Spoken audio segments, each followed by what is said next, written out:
What's going on, everybody? Ryan O'Toole back here again, giving you guys another very exciting video. Guys, the Oscars are coming up on Sunday, April 25th, which means I got to give you guys my predictions for the upcoming award ceremony. I'm going to break down all the major categories, but I'm not going to be doing it alone. I have some very exciting guests with me here today, and I'm very excited to introduce them to you all. But before I introduce the guests, if you guys are new to the channel and you want more videos like this, definitely hit that like button and consider clicking that subscribe button for more reviews, reactions, rankings, and more movie content. Guys, I'm very excited to have all three of these people on the channel. First, she is not a new person to the channel. I've collabed with her a few times on my channel and on other people's channels. We got Alyssa from Mainely Movies. Alyssa, how you doing? Doing pretty good. Excited to talk about some Oscars here. I'm excited too, Alyssa. It's great to collab with you once again. And guys, I have two new people to the channel. I have not collabed on my channel yet. I have been on another channel and collabed with them. First, I love her YouTube channel. She covers a lot of movies, Falcon and Winter Soldier, and other Oscar-related content as well. We got Amanda from Candid Cinema. Amanda, how you doing? Welcome to the channel. I'm doing great. Thank you so much for having me. I'm excited to do this. I'm very excited to have you here, Amanda. And last but not least, I love this guy very much. I love his channel, love his videos, and I've collabed with him on Larry's channel for Godzilla vs. Kong. And that is Leo from Geekly Goods. Leo, how you doing, man? What's going on, Ryan, bro? I'm doing really good. Thank you for having me on the channel. It's going to be fun to talk some Oscars, man. Got some good ones this year. Yeah, we had a lot of good movies actually last year. You know, with the pandemic, there were some pretty great movies towards the last half of the year, and I'm very excited to break it down with you guys. We're going to break down the major categories, not all the categories, because I haven't seen every single film in the award ceremony. I know Alyssa has. But we're going to break it all down for you guys. We're going to say which picks we want to win personally and the picks that we think is going to win the Academy Award. If you guys love the Oscars, get down below in the comments. What are some of your predictions? Who do you think is going to walk away with that Oscars? Let's talk about it, and please go check out all these people's channels, their social medias, and guys, we're going to get right into this discussion, so let's get right to it. Guys, the first category we're going to talk about is Best Visual Effects, and this year's nominees are Love and Monsters, The Midnight Sky, Mulan, The One and Only Ivan, and Tenet. So let's start off with Amanda on this one. Amanda, who do you want to win, and what do you think's going to win? Oh, man. It's a tough category. I would obviously want Tenet to win out of all of them, just because it was probably the best out of them. I mean, Mulan wasn't that great, but yeah, I would say Tenet just because it's Christopher Nolan, and I'd go with that. All right, Tenet. I like Tenet too. Yeah. Leo, what about you, man? Oh, Tenet. Man, I mean, those visuals were amazing. The reverse scenes were freaking awesome. And, you know, I got to give a little kudos to the one and only Ivan. I do think in this category, Sonic the Hedgehog got snubbed. Yeah. And the Invisible Man. Yeah, the Invisible Man. Oh, yeah, sure. Yeah. That's right. Come on, Oscars. What's going on with that? I haven't seen Love and Monsters, but I heard visually it is a great experience. Me neither. Yeah. It's pretty good. Yeah. I'll take your word for it, Alyssa. Pretty good. So, see, you could have put Sonic the Hedgehog in there. But all in all, definitely Tenet. Definitely going Tenet on this one. Yeah. Alyssa, what about you? I'm going with everybody else here, and I'm doing Tenet and Tenet. So Tenet is my personal pick. Definitely the best movie, or at least the most enjoyable movie of them for me, as well as I think the most impressive with the visual effects, like Leo was saying, with the backwards scenes and everything. It was just good. And I think of the nominees, I think that one's probably going to win as well. I do think Love and Monsters had good visual effects, and I also think The One and Only Ivan did. The others, I'm kind of I don't know. Mulan, I wasn't as impressed with that one. Midnight Sky looked good, but I don't know if it was really visual effects that I thought looked good in that one. Yeah, I'm definitely with you guys. Tenet was one of my favorite films last year, and one of the best parts was the visual effects. Christopher Nolan's effects are absolutely groundbreaking. Just the backwards stuff, that plane sequence, the boat Yes. phenomenal. It's true. I have not seen Love and Monsters. I want to watch that movie so bad. I love Dylan O'Brien. The One and Only Ivan, that was one of my favorite films last year. I love that movie. The effects were great. Mulan, it had some great effects, not perfect, but yeah, and the Midnight Sky was all right. So I'm definitely going with Tenet easily. Our next category, guys, we're going to talk about is Best Film Editing, and this year's nominees are The Father, Nomadland, Promising Young Woman, Sound of Metal, and The Trial of the Chicago 7. Leo, what's your pick for who you want to win and what you think's going to win this? You know, I like Sound of Metal. I know they're going to sweep up that sound category, but I really want that to also win the editing. I think the scenes flowed incredibly well in that movie. I mean, just all around, that's a wonderful movie as well. But I like the actual visual editing as well. And yeah, man, I mean, I'm going Sound of Metal for what I want. I think it has a good chance of winning too. So I'm going to go with Sound of Metal for me. Awesome predictions, man. Awesome. What about you, Alyssa? I'm going with Leo on the my pick side. We're music buddies though, so that helps. Yeah. Yeah, me too. But I do also agree. I think Sound of Metal was a really good one. I think people are going to really focus on it for its sound editing. Obviously, I think it's going to sweep that. But I do think that the film editing side was really important too, and I think it kind of went hand in hand with creating that immersive experience that we get from the film. I do think it has a shot at actually getting it, but I think instead The Father is going to win because that one, Excellent.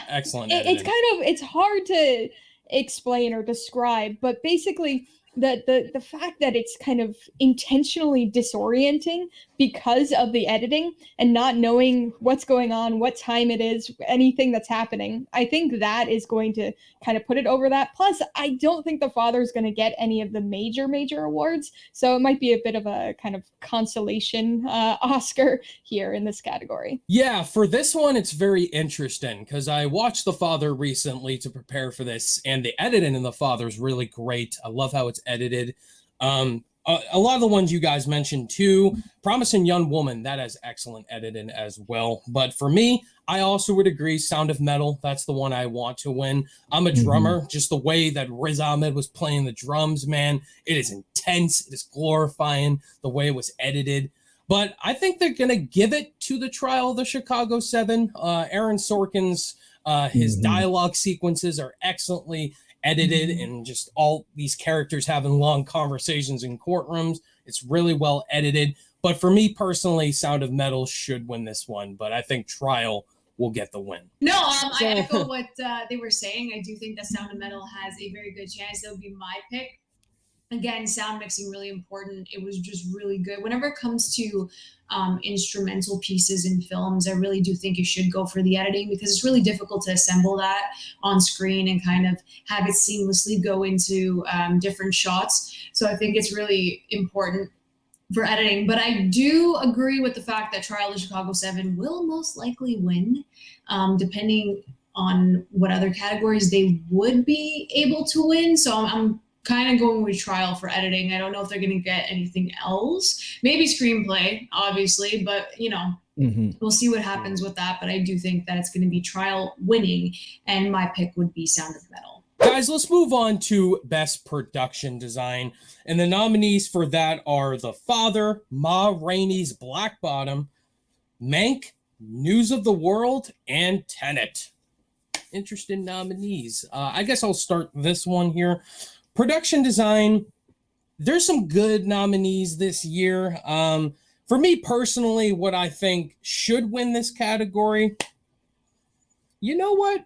I'll give it to Mank. Even though I don't like Mank, I don't like Mank. It's got excellent production design. The black and white, the way the film looks, it's paying tribute to the 1930s Hollywood. Citizen Kane, an absolute classic. production design is easily the best part of that movie. And I think it definitely will take home the Oscar for best production design. David Fincher, love him as a director, not Mank personally, but it's got great production design. Amanda, what about you? Yeah, production design, freaking Ma Rainey's Black Bottom was really great. And because it's based off of a stage play, you really had to stay in certain locations, certain rooms for majority of the time. And they became like the set pieces were so important. So I would definitely go Ma Rainey's Black Bottom for the win and for my pick because of that. Oh yeah, Ma Rainey has excellent production design. What about you, Leo? Oh man, dude, I'm going with Ma Rainey. It like literally the production design looks fantastic and it's what I really want to win. I liked that small room that they were in. It was closed in and it gave us a chance to really get to explore those characters on a deeper level. But I think Mank does have a chance of getting it. You know, they love Fincher. I love Fincher. I did not like this. But man, I mean, like, look, Fight Club, Social Network, yeah, like 7, 100%, Gone Girl, Zodiac. I mean, we can just all day. Great films, but Panic Room, yeah. Panic Room. I mean, he's almost a perfect filmography for me. And then he came out with Mank. Man, come on, man. But Mank, it does have a good look, like you were saying. So yeah, absolutely. And Alyssa, what about you? So for this one, I have a tendency with production design to be a bit of a sucker for the period pieces. But I think this year, for my personal pick at least, I think I'm going to go a little out of the box and probably pick a very unconventional choice here and say Tenet for production design. And it kind of goes back to what we were talking about with visual effects, you know, because obviously we have the backward scenes, but there's stuff, you know, all these like props and things that are used and kind of go backwards and forward and come together at the same time. So that had some interesting things. I don't think it has any shot at actually winning. Instead, I think it will go to a period piece. I think it'd be interesting if News of the World won, but I don't think it will. But I think it was good. I think it is going to come down to Ma Rainey and Mank, but I'm going to give the edge to Mank because like it just, you know, everything from the set design to even just like the style of the way the film itself was put together. It really goes to that period. And so I think Mank, but I wouldn't be surprised if Ma Rainey won it. Now, guys, we're going to the newly named category Best Sound. You combine sound editing and sound mixing into one, you get Best Sound. So this year's categories for Best Sound, this year's nominees for Best Sound are Greyhound, Mank, News of the World, Soul, and Sound of Metal. 2 Tom Hanks movies in the same category. Yeah. So we'll start with Alyssa on this one. So this one is kind of an obvious one for me, a no-brainer. I'm going to say Sound of Metal for both my pick and what I think is actually going to win. I like we were talking about before when we were discussing the film editing side, right? I mean, that was, you know, it's just such an immersive movie. And obviously sound is such an important aspect of this movie, or the lack thereof of sound. And so definitely that just the sound, both editing and mixing, so works out for this one that it's this combined category this year. But it was just really impressive. And honestly, of all of the categories, all 23 categories that there are, this is the one that I feel the most confident about, that this is going to be the winner. I would be completely shocked if this did not win Best Sound. Facts. Me too, man. Leo, what about you? I mean, the way that they dropped those decibels when we actually got into his head, like you were saying, Alyssa, so immersive. It really brought us into the experience that he was going through. I mean, how could you give it to anything else? You really can't give it to any other movie. None of them really decided to take that path and actually bring us into his world by literally dropping the sound down like that from scene to scene. I mean, and you would have him and you would be in his experience in one scene, and then it would go back to someone else and you'd be able to hear the rest of the sound. So just what they did, it was so experimental. It has to go to Sound of Metal. Plus, it was awesome to see him thrash around on those drums in the beginning, and then so sad. And I know most of us are musicians. It's so sad. Like, that's the one nightmare I think we all have is like, yo, if I lost my hearing, Yeah. Oh my God, it'd be a nightmare. So what a great movie, great film, and Riz Ahmed's best to date, I would say. Yeah, I'm a drummer, so Whiplash terrified me with a terrifying teacher, but this one terrified me if I lost my hearing drumming. That's even scarier. Amanda, what about you? Oh, I echo what Alyssa said and what Leo said. Sound of Metal, hands down. Like Alyssa said, I am the most confident about this category. Everything else is kind of up in the air. It was incredible just watching it, and the fact that so many people can be introduced to that kind of feeling, and kind of see that side of it and kind of connect with it on a different level. I thought that was really important. So yeah, this movie is very important. If it wins the sound category, it's going to be an amazing moment for everyone. So yeah.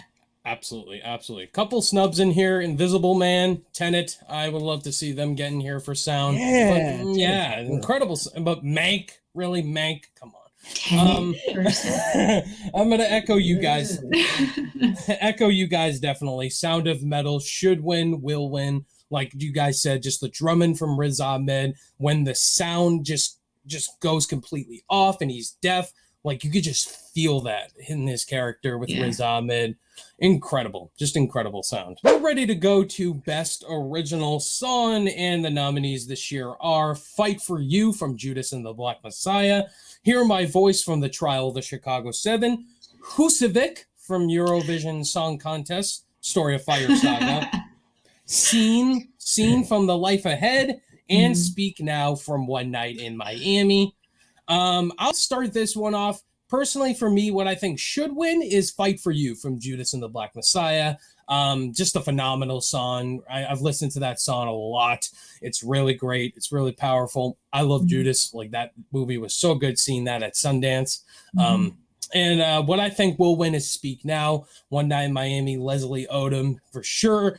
Crushed that song. Absolutely. He'll definitely take the award. Amanda, what about you? Oh man, I loved Speak Now in One Night in Miami. I thought Leslie Odom Jr. did a fantastic job. But as much as I want that to win, I do think that EOC Scene from The Life Ahead, because it won the Globe, I have a strong feeling that it's just gonna go that way. But I would choose Speak Now from One Night in Miami for sure. This one is kind of, none of them were like great songs to me, but I'm definitely a rock person, so the original song of the Academy Awards is never up my alley in terms of style. They should have had some Sound of Metal songs in there. I would have been up for that. Yeah. Or even Soul. Yeah. So this is, I feel ridiculous saying this, but of the songs, my favorite was actually Husavik. So I can't believe I'm like, yeah, Eurovision, but apparently that's my pick. But I actually do think it might have a shot at it, because of the songs, musically speaking, I think that's probably the best song. But obviously, there's more to original song than just the music to it. And so I think it's going to come down to either Yossi or Speak Now. And so, I don't know. I think they were both good, but I think I'm going to give the slight edge to Speak Now, like Ryan said. But I think either could win. I'm going to echo your sentiment, man. Like, look, I really want the Judas and the Black Messiah song to win. It's but so I think good. Speak Now is going to be the one to come out on top. Look, Leslie Odom Jr. did such a great job. It's a wonderful song, beautifully sung. Doesn't sound like you want that to win, but I think it's going to take it, man. Speaking of original song, let's go to the other music category for Best Original Score. And for Best Original Score, this year's nominees are Da 5 Bloods, Terrence Blanchard, Mank, Trent Reznor and Atticus Ross, Soul, Trent Reznor, Atticus Ross and John Batiste, Minari from Emil Mazzari, and News of the World from James Newton Howard. Excuse me. All right, let's start with Leo. Leo, what do you want to win? Look, I want Soul to win. I mean, Soul had such a fantastic soundtrack, in my opinion. I mean, I love the jazz. I even love the piano scenes. I love that score. It was just so gorgeous. But I really like Minari as well. Like, I really like Minari, especially when you're getting those scenes of the grandmother walking with the grandkids, and you have those beautiful piano ballads playing. It's gorgeous. I don't think it's going to win, but I think that that's going to be the one I want to win is Minari. But Soul is going to be the one to pull it out. Oh my God. What I think is going to happen, and I don't want this to happen because I think Soul had the best freaking score like of last year. It was fantastic. I still listen to it while I work today. So I do think that what's going to happen is that they're going to split the vote between Ross and Reznor because of Mank, and then it's going to go to either Defy Bloods, which is the only nomination. It's the only nomination, so it could go that way, or I would love to see Minari win. So my pick would be Soul. But if that kind of happens, then I would love to see Minari. So I think that Minari could win, could pull it out of, nowhere. Ooh, that'd be cool. Yeah. For me, my personal pick is Minari. I love that score to death. The opening sequence, tears. Middle sequence, tears. Finale, tears. Like, it's a beautiful score. Soul score is incredible. Like, no doubt about it. Like, that score is absolutely gorgeous. But the one missing here is Tenet. Ludwig Göransson. Yeah. Oh my God. Real. Phenomenal score. Defy Bloods' score is absolutely fantastic as well. And Mank, I would not have nominated that personally. But for me personally, what I think is going to win is Soul. Like, Soul is dominated in this category. Alyssa? So I gotta agree on the snub for Tenet here. That was my favorite of last year. I was shocked, yeah.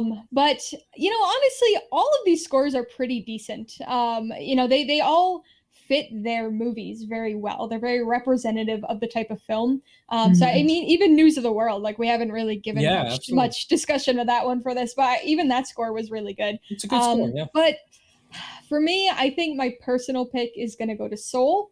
Kind of like what Leo was saying earlier, like that combination of, we got the jazz stuff, but then we've got like the ethereal kind of electronic Trent Reznor side of things too, and it's just such a good combination, and it works so well for the movie. And what Manda was saying there about the Trent Reznor vote split, that I think that's a possibility. But I'm still gonna go with Soul for the actual pick too. But now I'm having second thoughts.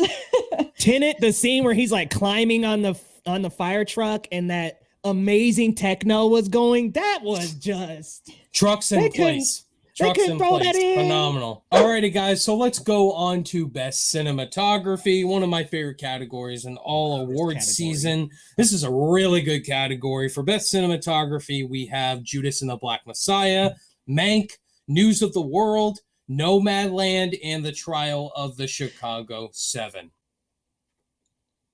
Sorry, I had to do that face. Let's start with...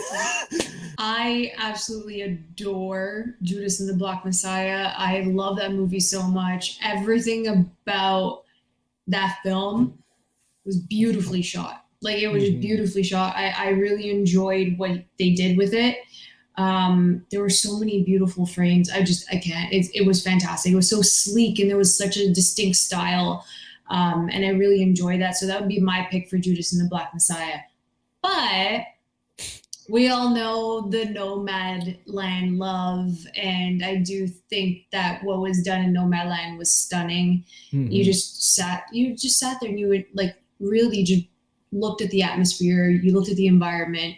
Chloe Zhao like really just let everything breathe, and you just had these beautiful landscapes, and I can totally understand why that would win cinematography. So my pick would be Judas and the Black Messiah, but I do know that Nomadland will probably take it. Yeah, I think just, not focusing in on like which movie I liked the best of these, but focusing purely on the cinematography. I think I got to go with Nomadland for both, for my personal pick and the one I think's actually going to win.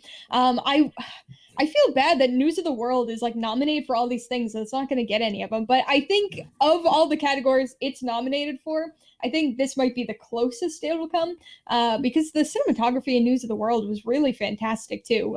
Similar to Nomadland, we've got all these kind of vast sort of landscape photography and cinematography. And so I really enjoyed that. And I know it seems like we're really hating on Mank in this screen. But I gotta say, the cinematography of Mank was really good too. So it might have a shot here.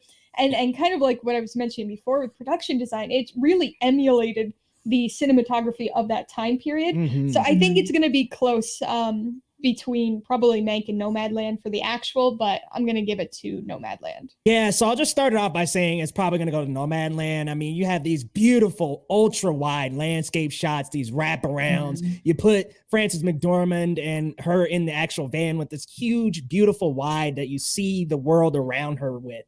It's gorgeous. It's really shot incredibly well. And I feel like that and Mank, this is their strengths, because admittedly, I didn't really like the movies that much, but I will say great cinematography on both occasions. I mean, David Fincher and Mank actually used technology from the time to film Mank. So it was just really well done. What I really want to win, Judas and the Black Messiah. I mean, what a fantastic set of shots that Shaka King used in this movie. It was just so well done. Beautiful. You have these nice, smooth tracking shots while they're in the car. Lakeith has just got one hand on the wheel, and you go to this nice ultra close where it just, you get every detail. It's a beautifully shot movie. This is my favorite category. So I would love for Judas and the Black Messiah to get it. But unfortunately, I know it's going to go to Nomadland. Probably not Mank, but Mank's probably like a very close second. The shot that's most memorable from Mank for me, oddly enough, is that ultra close when he drops the bottle. Yeah, and the Mank comes up, and I'm like, wow. Yeah, same. Okay. Paying homage to Rosebud. Rosebud. A couple snubs in here. Da 5 Bloods, I think, should have gotten very in snubbed. Minari as Minari. Yeah. Yes. Trial Just Chicago replace 7. Mank. It's okay. Oh my God. Exactly. Take Mank out, put those in. But for me personally, I agree with Leo and Amanda. Judas and the Black Messiah, that would be my choice for cinematography. Just that film is excellently shot by Shaka King. But what I think is going to win is Nomadland. It's been crushing in this category. Beautiful film, like the actual scenes with the nomads, Frances McDormand walking next to her van, away from her van, just gorgeous. Like gorgeous, Nomadland. Chloe Zhao. Excellent. Best animated feature. There's no competition.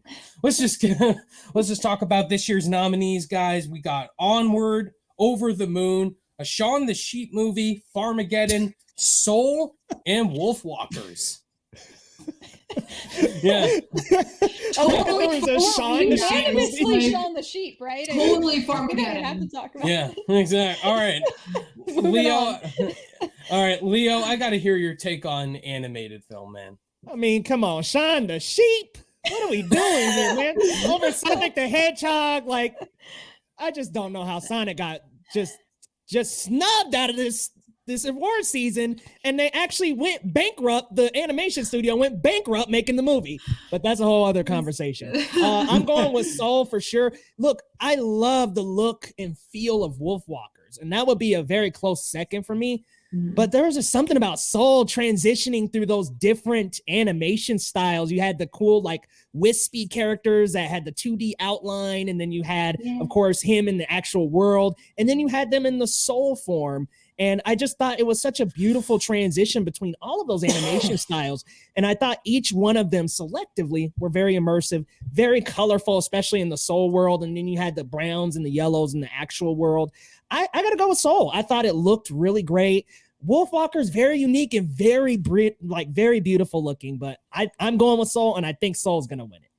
Absolutely. I'll go next. Soul, absolutely. It's my pick for should win and will win. Favorite animated film easily of last year. I love Onward. I think Onward is fantastic. I love Pixar in general. That film really hit me by the end. Over the Moon, I love that movie as well. That was one of my favorite films last year. I haven't seen Shaun the Sheep, Farmageddon. Wolfwalkers, phenomenal, absolutely phenomenal. But I think Soul is definitely going to take this one. Like you said, Leo, just the animation, the way they did that, just flawless. Also, they do a great job of capturing music playing. Like, they really know how to actually hit the key, the correct keys, the correct notes. Like, as a piano player, I was sitting there looking, and I'm like, that is just It's beautiful. It's gorgeous. Yes. Amanda, you feel the same? Oh my gosh, totally Soul. Everything that Leo said and what you said, Ryan, like it's such a beautiful, beautiful film. And Pixar is just in a league of its own. And really, you know, when they were their own studio, they were in a league of its own. But like, anyways, that's a totally different conversation. It's a great movie. Yeah, it's a great movie. It's beautiful, and it's. I do have to admit, the story for Wolfwalkers grabbed me more than the story for Soul. Like, I completely understand everything about it. I did cry in Soul, but I just feel like it was very similar to Inside Out in many ways, and I know that it kind of echoed that. It's still beautiful, don't get me wrong, and the animation style for Wolfwalkers is different, so I can kind of see where those two go head to head. I would choose Soul to win, and Soul is definitely going to take it. It's won every single award up until this point, but yeah, that's how I feel about both of them. I don't know. Shaun the Sheep might have a chance. Farmageddon. The Annies are tomorrow. Maybe it'll win. Pull what was that movie? Missing Link. Maybe it'll pull a Missing Link. That was actually really good. I enjoyed it. Missing Link. I like it too. Good. I like Missing Link. And Alyssa, are you the same?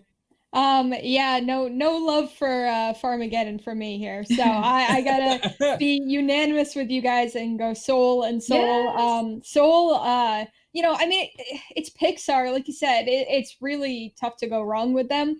And I mean, I think that's frustrating for some people, people who don't want Pixar to win every single year, but they're taking home that Oscar again. There's no doubt about it. But I do think Wolfwalkers is good and is getting the amount of love that it should be getting. And I really do like that. I mean, I guess that's like a potential, if anything was going to upset Soul, it would be Wolfwalkers, but I don't see that happening. Now, guys, we're getting into the really good categories in here. It's going to get intense, crazy. We're going to dive into Best Adapted Screenplay up next. Our nominees are Borat, subsequent movie film. What's next? The Father, Nomadland, One Night in Miami, and The White Tiger. All right, I gotta hear Amanda first. Borat. There's like 25 writers on that movie. Like, I just don't understand what's nominated. Like, it took 25 people to write that script. Like, I just didn't. I don't know, man. It just didn't make sense to me. So for adapted, it's obviously going to go to Nomadland. You said Nomadland, right? For adapted? Yeah, Nomadland. Okay, yeah. It's obviously going to go to Nomadland. I don't know who I would want to win, but all I know is that Nomadland's there, and it's obviously going to take it. So it makes complete sense, I guess. But Borat just... Why? Palm Springs should have been there. I'm sorry. Well, in Ma Rainey should be there. Ma Rainey would be also, if I had to pick, because it just popped into my head, I loved One Night in Miami. I thought it was fantastic. One of my favorite movies of last year. Well, this year, but anyways, carried over. But I thought it was great. I would love to see One Night in Miami go in and take it, but obviously Nomadland's going to win. So I'm not as convinced that Nomadland's going to win this one as Amanda is. I do think it's going to come down to that and The Father are the two that I think, and I think The Father might eke it out and actually take it. Because Nomadland, it's an interesting one, right? Because with adapted screenplay, what do you focus on? Do you focus purely on the screenplay and how good it was, or do you focus on how well it adapted the source material? And so it's kind of like it's sort of a toss-up of how the Academy members and voting members are going to kind of interpret that, I think. And so Nomadland's a unique one because that's like a nonfiction book. There's not really a narrative to that story. And so that could be for its benefit, right? That it's like, oh, this extra cool kind of adaptation. But the Father is based on a play by the director of the movie. And I think The Father's going to take it. And I think if I had to pick one of these, definitely not Borat. And my personal pick, I think, would also be The Father, though I did like One Night in Miami as well. Oh, sorry. I just want to ask a question because, like, I'm very confused. How is Borat adapted? Like, what is it adapted? Like, I don't understand. Wouldn't From that be life. original? Is It's adapted from life. Like, I mean, it's like it's his sketch, right? Didn't he come up it's like with like the sketches and Borat stuff. sketch Sacha comedy? Baron And Cohen. so I feel like that's a stretch. But I agree. I think it's kind of.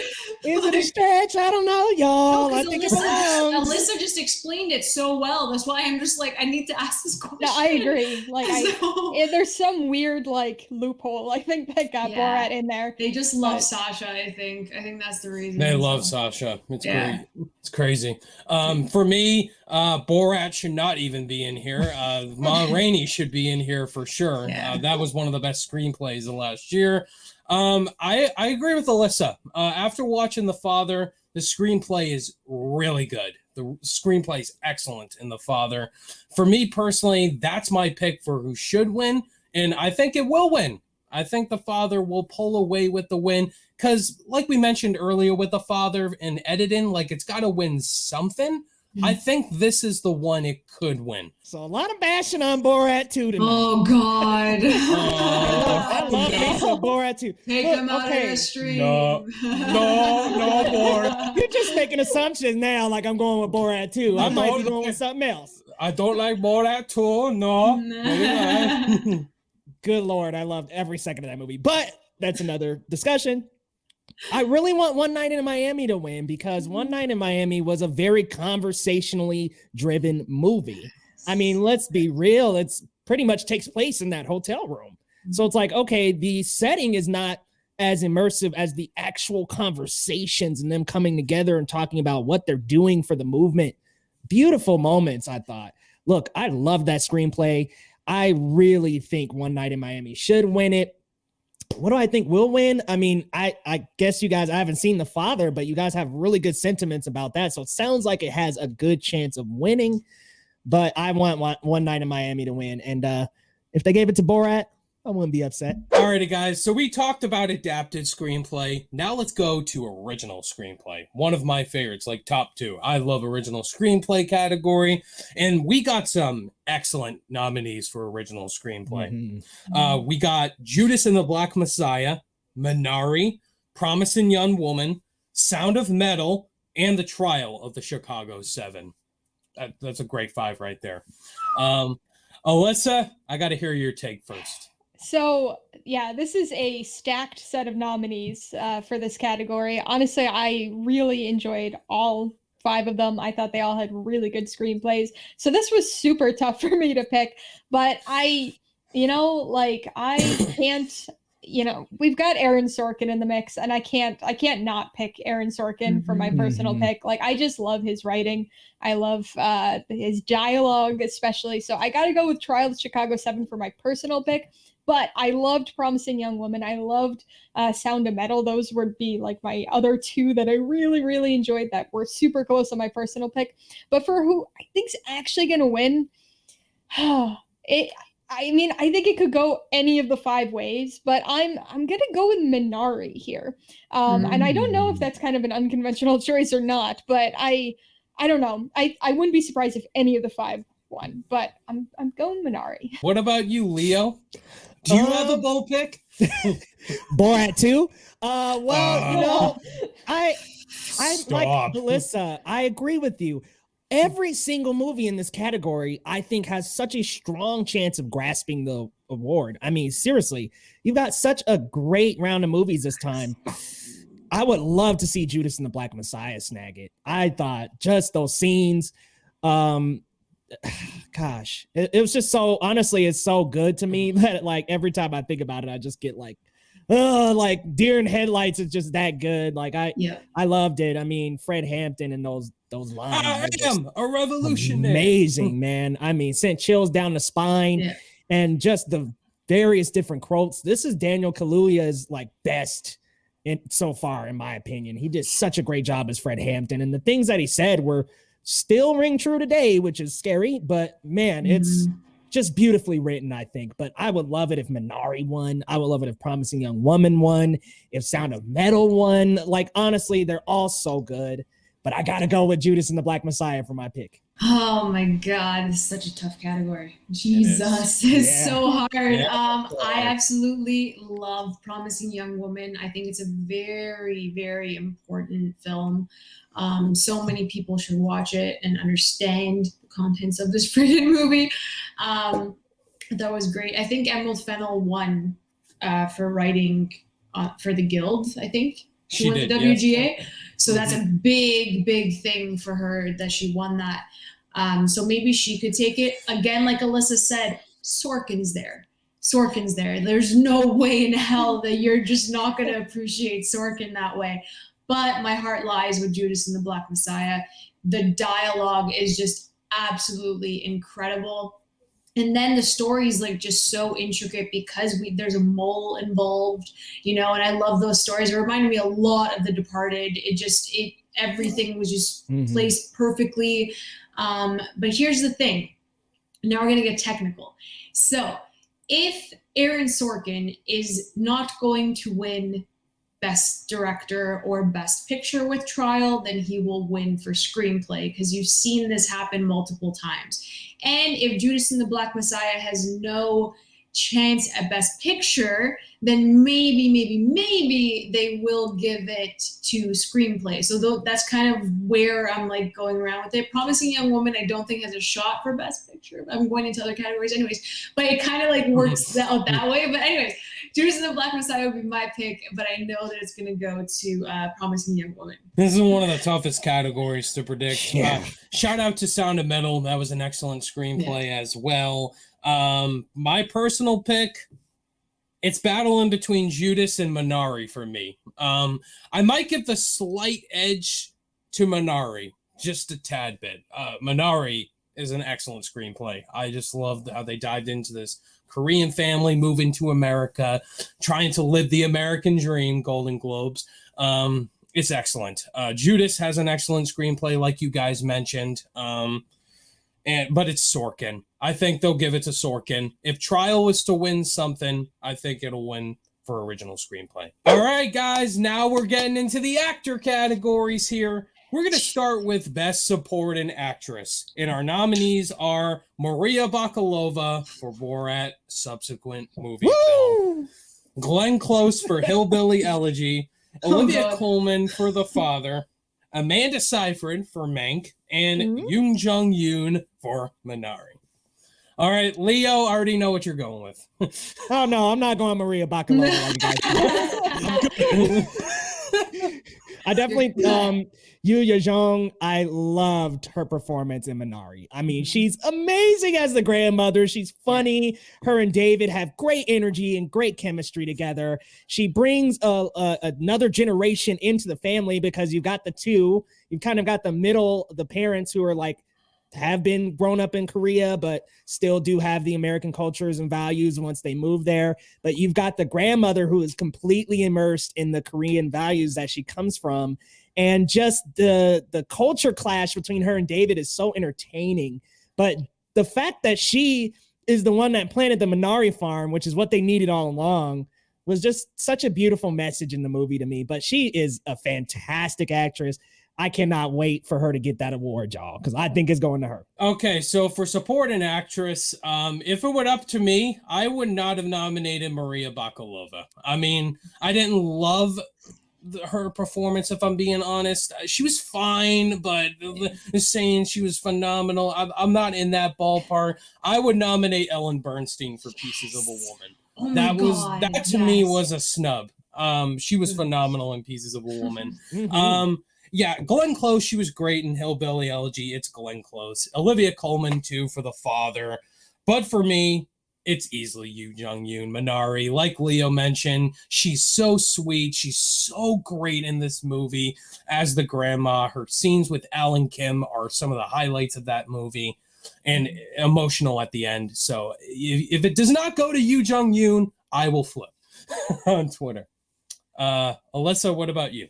I'm in agreement with you. I think Yoo Jung-yoon is going to take it, and she's also my personal pick. She was my favorite part of Minari. And kind of like what Leo was saying, like she brought this like very kind of traditional culture with her, and she was that kind of character. But what I loved about her was that she not only did she add some levity to the film and some comedy with some great interplay there with her grandkids, but I think she also was very interesting because she was trying to learn about the American culture. You know, she was trying to get on board with Mountain Dew and like all these other things, right? And so like I loved that character because, you know, when you see movies like that, you always kind of expect the grandparents to be so like set in their ways and like not be willing to accept the new culture, the new ways. But she was like the one who was trying to embrace the American culture to try and get her grandkids to embrace the South Korean culture. And so it was a great performance and very heartfelt, but very entertaining at the same time, and easily my favorite of the nominees. She was absolutely Young Jun was like so good, and like I have such an attachment to my grandparents. So watching that film, like I got really emotional, and she did such an excellent job, and she's so much fun. I just can't wait for her Oscar speech because like she's just been so fun. She gave an incredible moving performance. And again, with Alan S. Kim, like their chemistry was just so beautiful. Again, it just deeply resonated with me. So she's definitely taking it, and she's totally my pick. She was ready to get another cup of that Mountain Dew, y'all. Like, yeah, she's ready. Let's go to our first easy category. Let's go to supporting actor. And the nominees are Sacha Baron Cohen, Trial Chicago 7, Daniel Kaluuya. That's it. Judas and the Black Messiah. That's it. Let's go to the next guy. Lakeith Stanfield. All right. Judas and the Black Messiah. Paul Raci, Sound of Metal, and Leslie Odom Jr. for One Night in Miami. Let's talk about these other ones. Lakeith Stanfield, I was shocked to see him there. I'm sure you guys were as well. Don't get me wrong, I'm not mad. He's phenomenal in Judas and the Black Messiah. There's definitely that conversation. Is he lead or is he supporting? Either or, I was happy to see he got recognized for that. Paul Raci, I was so happy to see him get in there as well.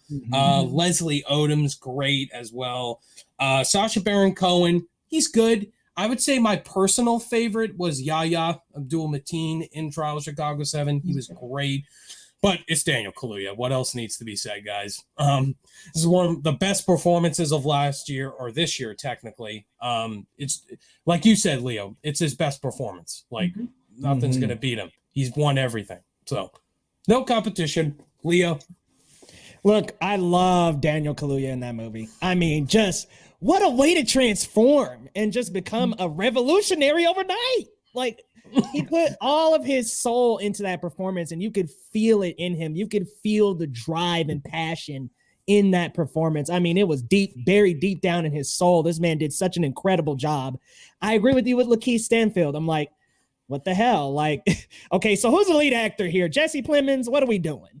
But man, I just absolutely loved Daniel Kaluuya's performance. Look, I like Get Out, but this is a whole other level for him. And he also did the Black Mirror episode when he did that monologue with the piece of glass.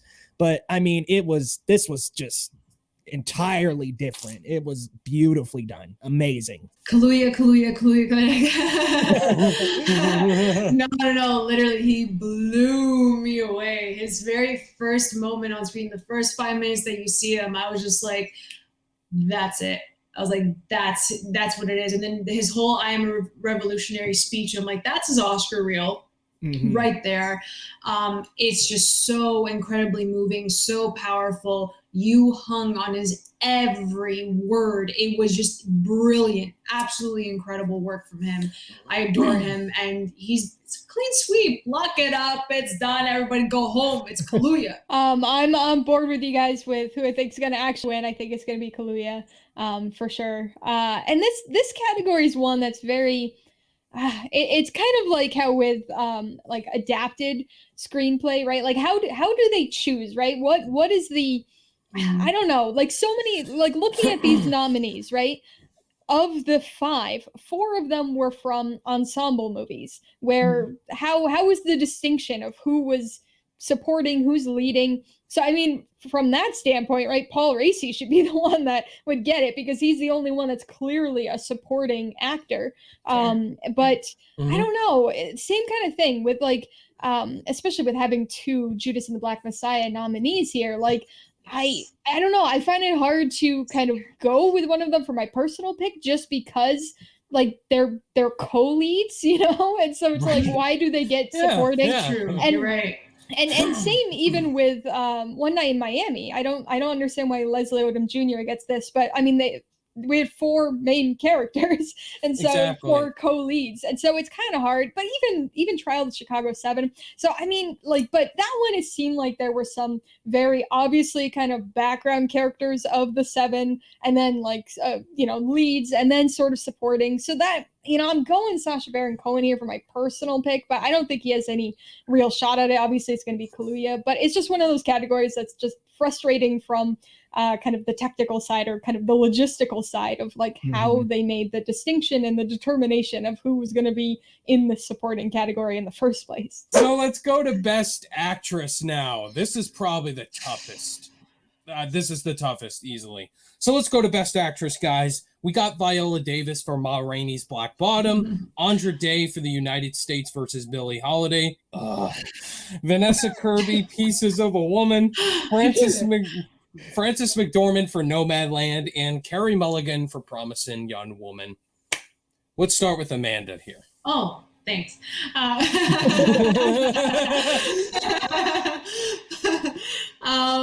Frances McDormand has 2 Oscar, 2, 3, 2, whatever. 2. She's won. She's off the board. She's already won. And I don't think her performance in Nomadland was anything, you know, anything great. Yeah, she's on 3 billboards, though. 3 billboards. 3 billboards was phenomenal. I thought that movie was fantastic. I really enjoyed that performance. But I would definitely go with Carey Mulligan. I loved her in Promising Young Woman. She absolutely blew my mind in the first 5 minutes of that film. I was like, oh, I'm sold. She's killing it. I cannot wait to watch the rest of this film. It was just an incredible performance by her. But Queen Viola Davis knocked that performance out of the park. Oh my God, she completely transformed herself. It was incredible. And like, we've seen this like award season, it's scattered literally all over the place. You're not gonna know. We're not even gonna know until 5 minutes before it happens. No one has any idea who's gonna win Best Actress. But my personal pick would be Carey Mulligan, but maybe, just maybe, guys, it would go to Viola. My choice, my personal pick is also Carey Mulligan. This one, like, it was just such a good performance, but this is another category like original screenplay that's pretty stacked here. I wouldn't, well, Andra Day, I think she's probably the least likely of the group, but I still thought her performance was really good.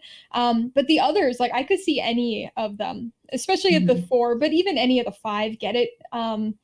So it's kind of like a 3-way tie in terms of who I think will get it. I think it's going to come down to Carey Mulligan, Frances McDormand, and Viola Davis, and I think it's going to go Frances McDormand. I understand the point. I get the point. I get the idea that she already has. I know I shouldn't have said it when you were taking a drink, though. It's too dramatic. I shouldn't have done that. I'm sorry. But I think she, I don't know. I like, with all the love Nomadland's getting, like, of the movies, it wasn't one of my favorite movies of the year. I thought it was okay, but her performance, she's just like, she is just perfect for those types of roles. And so she gets perfectly cast in these movies, which I think really helps because she can deliver such strong performances. And so I don't know, like, I think it could go so many different ways, but I'm going with Frances McDormand. Yeah, so for me, I love Viola Davis and Ma Rainey's Black Bottom, just a phenomenal performance from her. I love Carey Mulligan and Promising Young Woman. But My personal pick is Vanessa Kirby for Pieces of a Woman. I feel so bad for her. She has not won in any of these award shows. She was just so great in Pieces of a Woman. That one scene with her and Ellen Bernstein, that would be her scene for sure. Yeah. But I think it's going to be... It's between Carey Mulligan and Frances McDormand. For me, I think it's going to go to Carey Mulligan. I think it will go to Carey Mulligan for Promising Young Woman. Phenomenal performance. This is such a stacked category. Like, to be honest, like, I think every single actress, including Andra Day. Now, look, I didn't really like the United States versus Billie Holiday, but I liked her performance a lot. And I think each and every one of them did such a fantastic job. And I'll be honest, if any of them walked out of this with the award, I think I'd be happy. But man, Ma Rainey, where's my Coke? I got to have my Coke now. I'm not about to start up without that Coke. That was such a fantastic performance done by Viola Davis. Complete transformation. She's already lost the weight, by the way, for another role. Like, what a dynamic, amazing actress. I just think that she completely transformed for that role. And, you know, when she spoke her lines and when she really revealed the way why Ma Rainey was like that, it really made me actually, you know, feel for her. I was like, wow, Ma Rainey, they use you like a tool, use you up dry, and then send you right back on your way. I get why you want the Coke. I get why you need that. But Carey Mulligan did a great job as well. Immediately captured and hooked me into the movie from the very first scene. Vanessa Kirby in Pieces of a Woman, amazing. I got the list over here, so that's why I keep looking. But man, just great performances all around. I got to go with Viola Davis, but if anybody walks away with this award, I think I'll be happy. Let's go to Best Actor. Now, just like Supporting Actor, I think this will definitely be a lock for sure. This year's nominees, we have Riz Ahmed for Sound of Metal, Chadwick Boseman, rest in peace, our king, for Ma Rainey's Black Bottom, Anthony Hopkins for The Father, soul crushing, Gary Oldman for Mank, Stephen Ewan for Minari. Let's say it together, y'all. Where was Delroy Lindo for The Five Bloods? What the heck, man? It's still so upsetting. Like, Gary Oldman it's so upsetting. Get rid of Gary Oldman. Come on now. Come on. Let's be realistic here. He is the odd one out. He is the odd one out.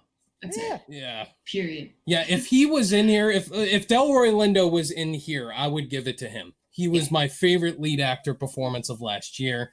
But let's talk about the nominees here, and let's start with Leo. Who do you got, Leo? Oh, Chadwick Boseman. I mean, you got to give it to the king. This is an incredible performance. And he literally, I can't wait for that Netflix special. The fact that he called himself an artist instead of an actor. He just has such a beautiful and gracious soul and knows how to really insert himself into anything he does. And this was no different. Like, he played such an incredible role in Ma Rainey's Black Bottom. And he also kind of gave me a little bit of twists and turns. Like, I didn't expect that. Like, in the middle of the scene, that explosive monologue he had, shouting up at God. I did not expect that. But I feel like that came deep from within his heart and soul. Like, that was Chadwick Boseman at the time, putting himself in that role. So I got to go Chadwick easily. And rest in peace, King. Like, obviously, we're going with King Chadwick for sure. The thing with Ma Rainey's Black Bottom in that performance is that you're watching this film, you're watching him perform.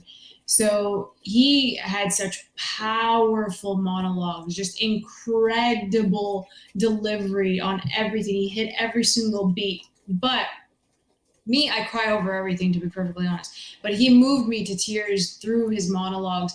But then you kind of take yourself out of the movie a bit.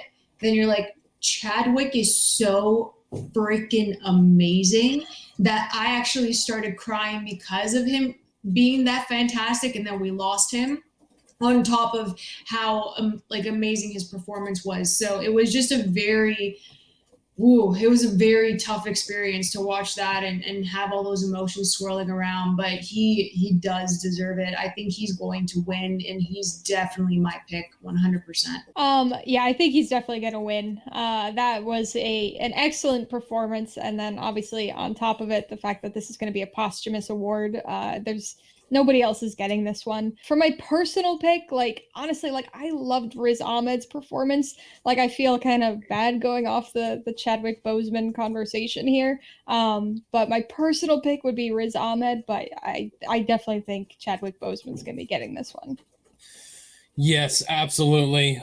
Stephen Ewan, phenomenal in Minari.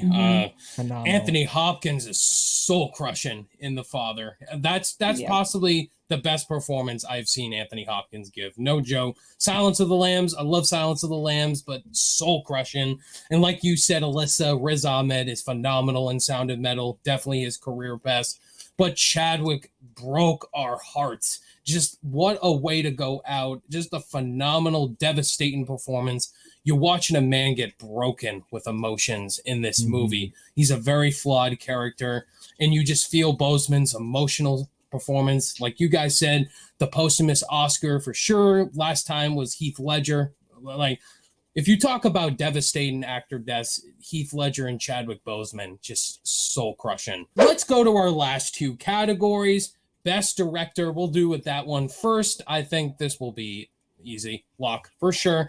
This year's nominees for Best Director are Thomas Vinterberg for Another Round. Very surprising nomination there. David Fincher for Mank. Lee Isaac Chung for Minari. Chloe Zhao for Nomadland. And Emerald Fennell for Promising Young Woman. Chloe Zhao is going to take it. 150% that Chloe Zhao is going to take it because the technical aspects of Nomadland were extremely well done. So I do think that she's going to take it. My personal choice would have actually been Regina King, even though I feel like she got snubbed big time. I would have taken her instead of Dave Fisher for Mank. I would have put Regina King.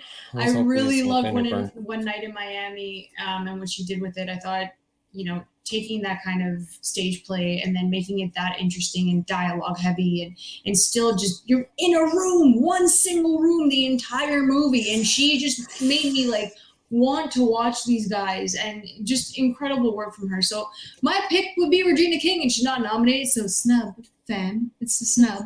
Exactly. But obviously Chloe Zhao is going to take it. Yeah, I agree. For Best Director, I'm so happy Thomas Vinterberg got in here for Another Round. I had to watch that movie recently, and he deserved the nomination. If you have not seen Another Round, go watch it on Hulu. Mads Mikkelsen. By the way, this is filmed at the time he got cast in Indiana Jones 5. Oh, cannot wait for it now.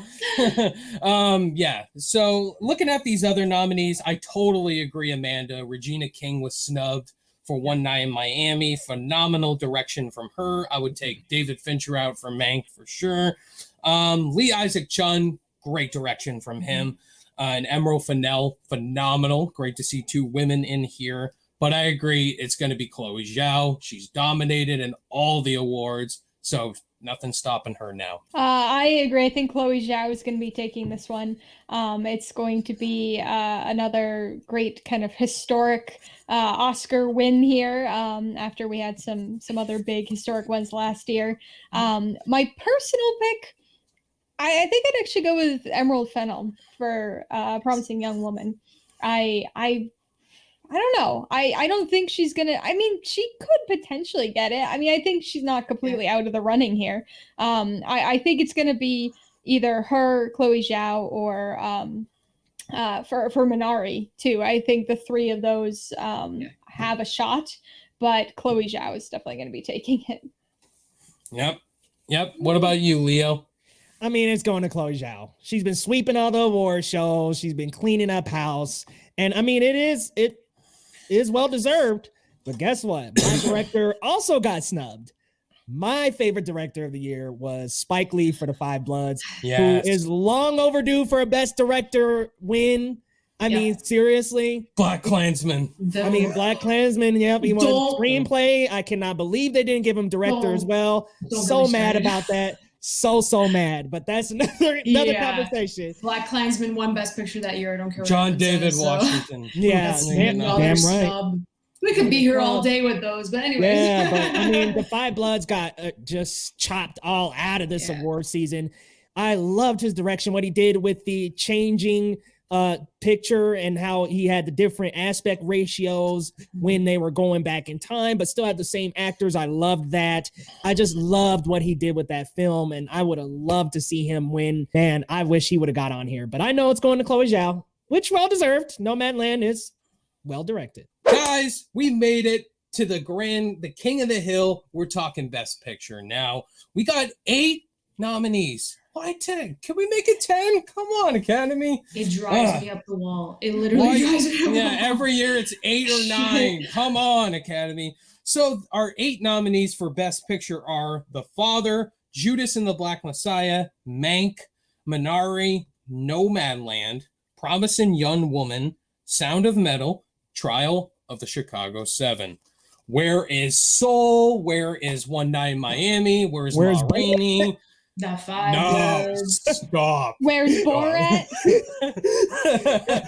Shaun the Sheep, come on. Where's Armageddon? Come on. Like where's Doolittle? Stop. Yeah, come on, man. All right, so guys, let's talk about this. Alyssa, we'll kick it off with you. This is one of those years where I actually enjoyed every single one of the Best Picture nominees. Usually there's like 1 or 2 that I'm like, oh, like I really didn't like that. I can't believe it got it, but I understand.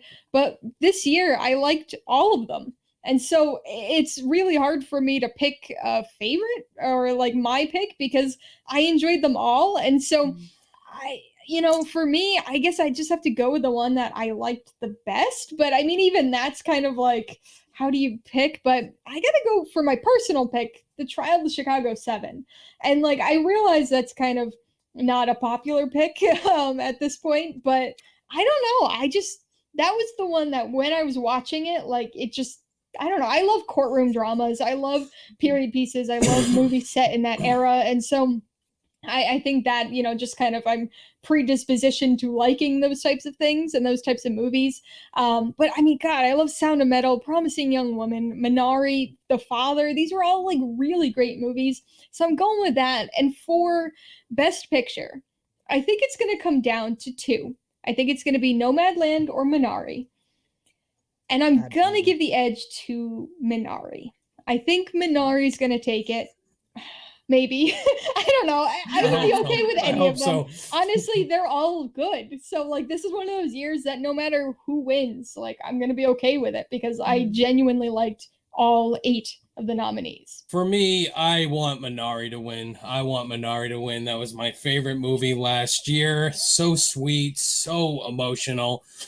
Judas and the Black Messiah, that would easily be my second favorite for Best Picture. For all the categories, Nomadland's going to win. I think it is favoring towards Nomadland.